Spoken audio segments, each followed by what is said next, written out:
सेना के टैंकों के लिए चाहिए प्लेटफॉर्म आधारित counter drone system, drone attack से बचाने के लिए जरूरी।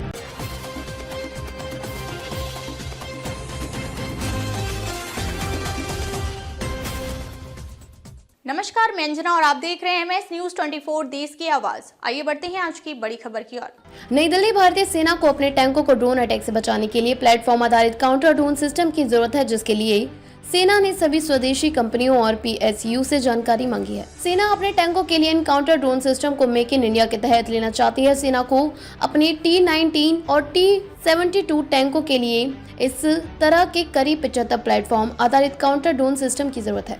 सेना के एक अधिकारी के मुताबिक दुनिया भर में चल रहे अलग अलग युद्धों ने दिखाया है कि टैंक के लिए खतरा सिर्फ सामने से ही नहीं सीमित नहीं है, बल्कि युद्ध के मैदान में अलग अलग तरह के ड्रोन की मौजूदगी बढ़ने से यह खतरा हर दिशा में हो गया है। टैंक में आर्मर प्रोटेक्शन बढ़ाकर उसकी सुरक्षा बढ़ाने का ज्यादा स्कोप नहीं है, क्योंकि उससे उसकी गतिशीलता और घातकता भी प्रभावित होती है। इसलिए टैंकों को प्लेटफॉर्म आधारित एंटी ड्रोन सिस्टम से लैस करना जरूरी है। सेना ने अपनी जरूरत बताते हुए कहा कि टैंकों के लिए ऐसा सिस्टम हो जिसमें ड्रोन को पहचानने की एक्टिव और पैसिव क्षमता हो। सिस्टम सभी तरह के ड्रोन जैसे first person view, FPV drone, swarm drone, lautering UAV और कामिकाजे ड्रोन की पहचान कर सके, साथ ही सॉफ्ट किल और हार्ड किल का सिस्टम हो। यह सिस्टम इस तरह का हो कि और T-72 टैंकों में इस तरह के इंटीग्रेट किया जा सके जिससे टैंकों की युद्धक क्षमता पर कोई गलत असर न पड़े। भारत ने T-72 और T-90 टैंक रूस से लिए थे और T-19 टैंक 2003 से ही आर्मी का मैन बैटल टैंक है।